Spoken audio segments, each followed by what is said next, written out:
Welcome back to example theirs. Friends, American literature की बात चल रहा था, उसी को कंटिन्यू करते हैं। आइए शुरू करते हैं वीडियो। कह रहा है कि रॉबर्ट फ्रॉस्ट यानी Robert Lee Frost full name है इसका। कह रहा है कि March 26, 1874 January 20, 1963 was an American poet who won the Pulitzer prize for poetry 4 times in his life. यानी रॉबर्ट ली फ्रॉस्ट के बारे में बात कर रहा है, जो 26 मार्च 1874 को पैदा हुए थे और 20 जनवरी 1963 का इनका देहांत हो गया। ठीक है, उन्होंने 4 बार पुलित्जर प्राइज पाया है, बताते हैं। कह रहा है 1924 he was awarded for the first of 4 Pulitzer prizes for his book New Hampshire. यानी 1924 में पहला न्यू हैम्पशायर के लिए। He was won Pulitzer for collected poems 1931, दूसरी बार 1931 में कलेक्टेड पोएम्स के लिए। For a further range in 1937 and for a witness tree in 1943। तो थर्ड टाइम में इनको मिला था 1937 में, और 1943 में फोर्थ टाइम मिला था इनको। ठीक है, तो ध्यान रखिएगा 1924, 1931, 1937 और 1943 में इन्हें पुलित्जर प्राइज मिला था 4 बार। आगे बढ़ते हैं। क्वेश्चन नंबर 1 आज का, according to Robert Frost what is the right place for love. तो लव के लिए सबसे बेहतर जगह क्या है? रॉबर्ट फ्रॉस्ट ने अर्थ को ही बताया है कि earth is the right place for love. और ये लाइन फ्रेंड्स लिया गया है वर्चस से, और वर्चस एक पोएम है रॉबर्ट फ्रॉस्ट का। The middle name of Robert Frost is Lee. तो रॉबर्ट ली फ्रॉस्ट इनका पूरा नाम है। ठीक है, जो 1874 में पैदा हुए थे और इनका देहांत हुआ था 1963 अर्थात 1963 में।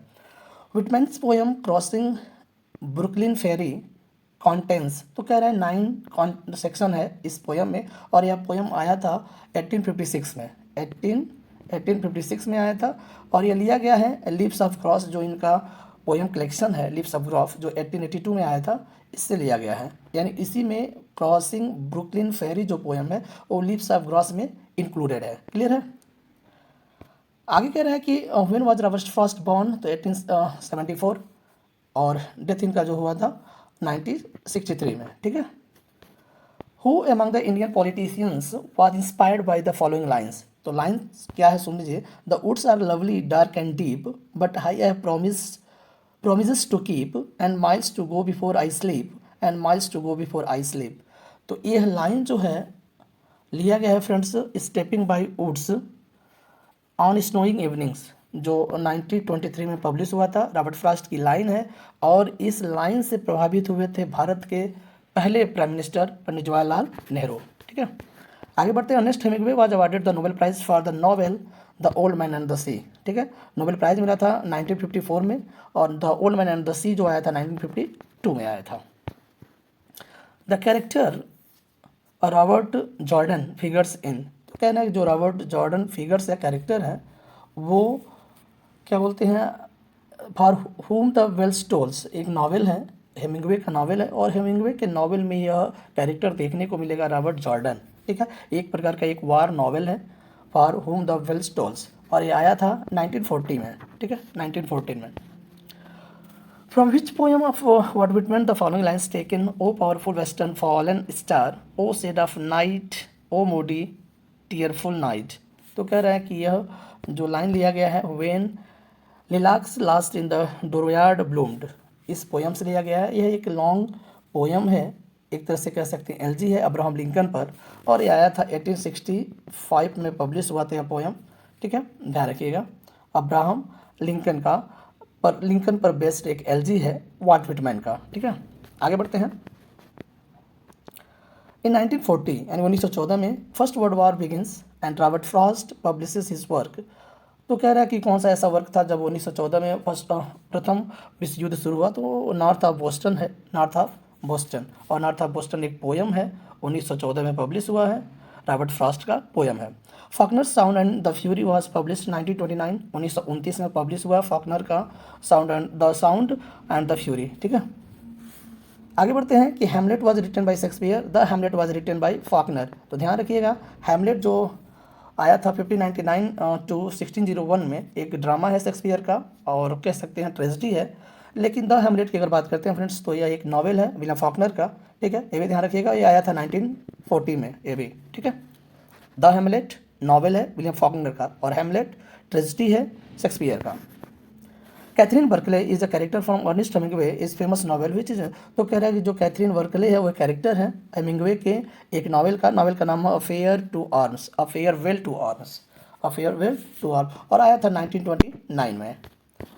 Song of myself is poem by Walt Whitman, आया था 1855 में। Song of myself important है, वाल्ट व्हिटमैन का जो पोएम है song of myself 1855।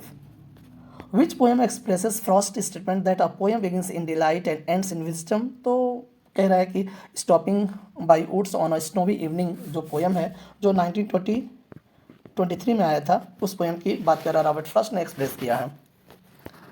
Ernest Hemingway visited Spain during the civil war and utilized his experiences in the book, तो जब civil war को उन्होंने विजिट किया था तो उसमें वो सारे चीज़ें for whom the bell tolls जो नॉवेल है उसमें उन्होंने शामिल किया है।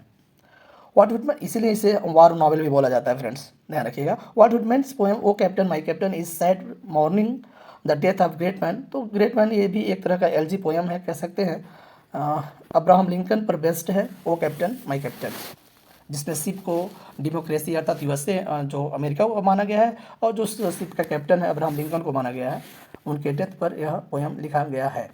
In which famous poem does Walt Whitman make reference to Suez Canal and wire line across the Atlantic, तो पैसेज टू इंडिया, यानी वाल्ट व्हिटमैन ने एक पोएम लिखा है ए पैसेज टू इंडिया, और पैसेज टू इंडिया जो है एक पोइट्री कलेक्शन है और आया था 1871 में, 1871। Ernest Hemingway's men at war is a collection of short stories, तो कह रहा है कि अर्नेस्ट हेमिंग्वे का जो मेन एट वार है, मेन एट वार आया था 1942 में, पब्लिशिंग डेट है, और एक कलेक्शन ऑफ शॉर्ट स्टोरी, और यह मेन एट वार जो है शॉर्ट स्टोरीज का क्या है, कलेक्शन है। ठीक है, आगे बढ़ते हैं। Frederic Henry the hero of Hemingway's novel Farewell to Arms is driver in Italian army, तो जो कह रहा है कि फेयरवेल टू आर्म्स जो नॉवेल है हेमिंग्वे का, उसमें जो फ्रेडरिक हेनरी है वो क्या है, तो इटालियन आर्मी का ड्राइवर रहता है वो। ठीक है, ध्यान रखिएगा, और ये आया था 1929 में, a Farewell to Arms. Who is the author of the Unvanquished, तो विलियम कथन फॉकनर है, यानी विलियम फॉकनर ही है इस नॉवेल का, ये भी देख लीजिए। अनवांक्विस्ट जो है एक नॉवेल है और आया था 1938 में, 1938 में आया था विलियम फॉकनर का। Santiago is the hero of Hemingway novel the old man and the sea, the old man and the Santiago जो एक कैरेक्टर है, और the old man and the sea आया था 1952 में, और इसी के लिए हेमिंग्वे को नोबेल प्राइज़ मिला था 1954 में। ठीक है, ध्यान रखिएगा, नॉवेल है। In which year did Robert Frost sell his farm in New England move to England, तो कह रहा है कि उन्होंने यूएसए से इंग्लैंड आए, और कब आए, तो 1912 में, 1912 में आए, लेकिन 1914 में प्रथम विश्व युद्ध शुरू हो गया, उसके दौरान 1950 में वापस चले गए यूएस से। कौन, Robert Frost. Which work was left incomplete because Hemingway sudden death, तो द गार्डन ऑफ ईडन जो है एक इनकम्प्लीट वर्क है हेमिंग्वे का। ठीक है, और यह बेसिकली नॉवेल है और आया था, पब्लिश हुआ था उनके मरने के बाद 1986 में, 1986 में the garden of Eden publish हुआ। Good fences make good नेवर्स, important line है, ध्यान रखिएगा, good fences make good नेवर्स, this lines occur in which poem of Frost, the mending wall करके एक पोएम है रॉबर्ट फ्रॉस्ट का, जिसमें गुड फेंसेस में गुड नेवर्स एक लाइन दिया हुआ है, इंपॉर्टेंट लाइन है, ध्यान रखिएगा। Which novel of Hemingway deal with his actual disappointing experiences of love and war, तो कह रहा है कि cross the river and into the trees जो नॉवेल है उसमें हेमिंग्वे ने लव एंड वार को उसके एक्सपीरियंस को क्या कि एक्सप्रेस किया है, और ये आया था 1950 में, पब्लिशिंग डेट है, ध्यान रखिएगा। What played the most important part in shaping Ernest Hemingway literary creations like Farewell to Arms, तो कह रहा है कि इसमें सिविल वार को विजिट किए थे हेमिंग्वे, और उसी समय उन्होंने फेयरवेल टू आर्म्स लिखा था, और जो युद्ध के अनुभव होते हैं, एक्सपीरियंसेस ऑफ वार होते हैं, उसमें उन्होंने एक्सप्रेस किया है। ठीक है, आगे कह रहा है कि द इमेजरी कंट्री की अगर हम बात करते हैं फ्रेंड्स, तो याकोनो पटाफा जो है फॉकनर का एक इमेजनरी प्लेस है अपने नावल में हमेशा। आर के नारायण की अगर बात करते हैं तो उन्होंने भी मालगुडी करके एक फिक्शनल प्लेस की बात कर रहा था, रीजन की बात किया था। ठीक उसी तरह से था टॉमस हार्डी ने भी एक वसेक्स रीजन का जो किया था अपने नॉवेल्स में। तो इस तरह से फॉकनर ने भी इसमें अपना एक रीजन का क्या किया, प्रयोग किया है। तो हम कह सकते हैं कि यह इमेजिनरी कंट्री है, यकनो फटाफा, ध्यान रखिएगा। Which part of the United State has be written about in Faulkner's fiction, तो यह जो एरिया है वो द साउदर्न एरिया है यूएसए का, यानी अमेरिका का एक दक्षिणी इलाका है जिसे हम इमेजिनरी के रूप में क्या फॉकनर ने यूज़ किया है, ठीक है। और आज का अंतिम क्वेश्चन है friends, to which novel was written by William Faulkner, तो the sound and the fury जो आया है वो फॉकनर के द्वारा लिखा गया है और यह पब्लिश हुआ था 1929 में, 1929 में पब्लिश हुआ है the sound and the fury. ठीक है फ्रेंड्स, मिलते हैं एक नए वीडियो में। Okay, bye bye, take care.